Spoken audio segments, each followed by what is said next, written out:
तुमने आज स्कूल में क्या किया? मैंने तो सबकी पेंसिल छुपा दी।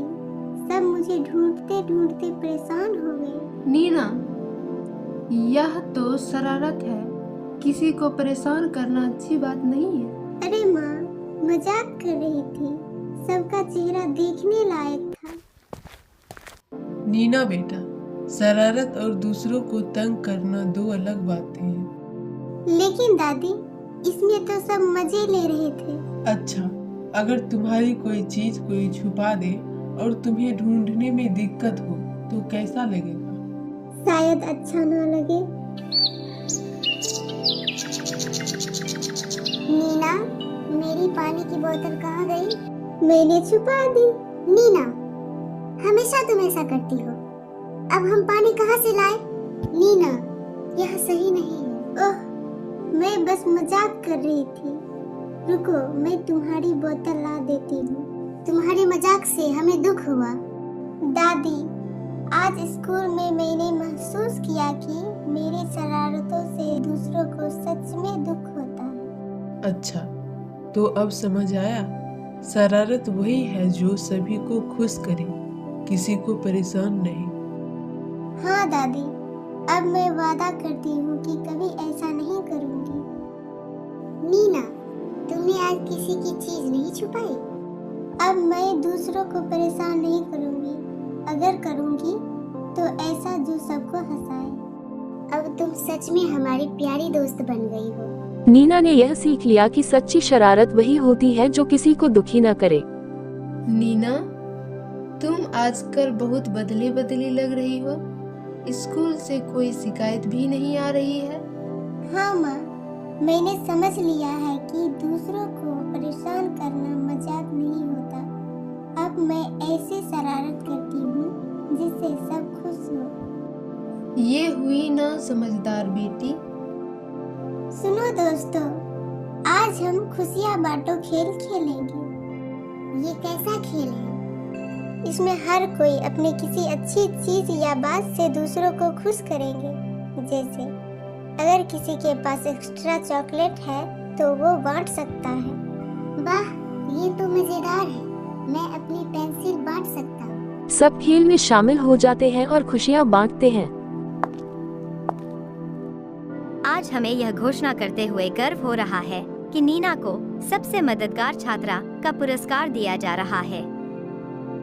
वाह नीना, तुम्हारा बदलाव सच में कमाल का है। मैंने सीखा कि असली खुशी दूसरों को खुश करने में है। नीना अपनी दादी और माँ के साथ पुरस्कार लेकर घर आती है। नीना, आज तुमने हमारा सर गर्व से ऊंचा कर दिया।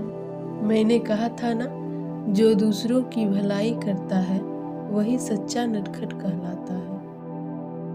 और अब मैं सबसे प्यारी नटखट बन गई हूँ। नीना ने यह सीखा कि छोटी छोटी खुशियाँ बांटना और दूसरों की मदद करना जीवन का असली आनंद है। उसकी नटखट शरारतें अब सबके चेहरों पर मुस्कान लाती हैं। दो सहेलियां रीना और पूजा एक पार्क में बैठी हैं। रीना अमीर घर से है और पूजा गरीब घर से।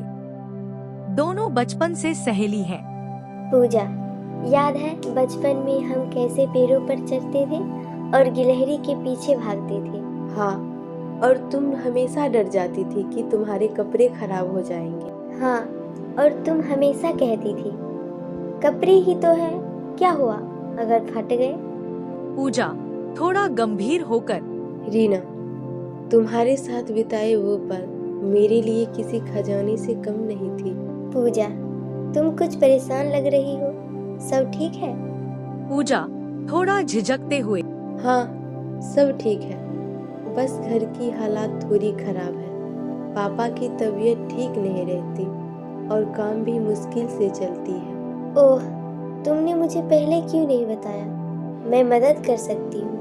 रीना, मैं तुम्हारी मदद की कद्र करती हूँ, लेकिन मैं किसी पर बोझ नहीं बनना चाहती। रीना घर लौटकर सोचती है। रीना अपने आप से, पूजा ने मेरी कितनी मदद की थी जब मेरे पास दोस्ती के अलावा कुछ नहीं था। अब वक्त है कि मैं उसके लिए कुछ करूं। रीना अपने पापा से बात करती है। रीना पापा, क्या हमारी कंपनी में किसी की जरूरत है? रीना के पापा हैरान होकर, क्यों? मेरी एक सहेली को नौकरी की जरूरत है, वो बहुत मेहनती है। अगले दिन रीना पूजा के घर जाती है। पूजा, मैंने तुम्हारे लिए एक सरप्राइज प्लान किया है। पूजा चौंक कर, क्या? पापा की कंपनी में तुम्हारे लिए एक नौकरी है, यह तुम्हारे पापा के इलाज और घर के खर्च में मदद करेगी। पूजा आंखों में आंसू के साथ, लेकिन रीना, मैं तुम्हारे एहसान का बदला कैसे चुकाऊंगी? बदला? दोस्ती में कोई बदला नहीं होता। पूजा, तुम्हारी खुशी ही मेरी खुशी है। पूजा नौकरी शुरू करती है और उसका परिवार धीरे धीरे बेहतर स्थिति में आ जाता है। रीना और पूजा का रिश्ता और गहरा हो जाता है। तुमने मेरी जीवन को नया मोड़ दिया और तुमने मेरी दोस्ती को सच्चा अर्थ। दोनों सहेलियां हंसते हुए एक नई शुरुआत का जश्न मनाती हैं।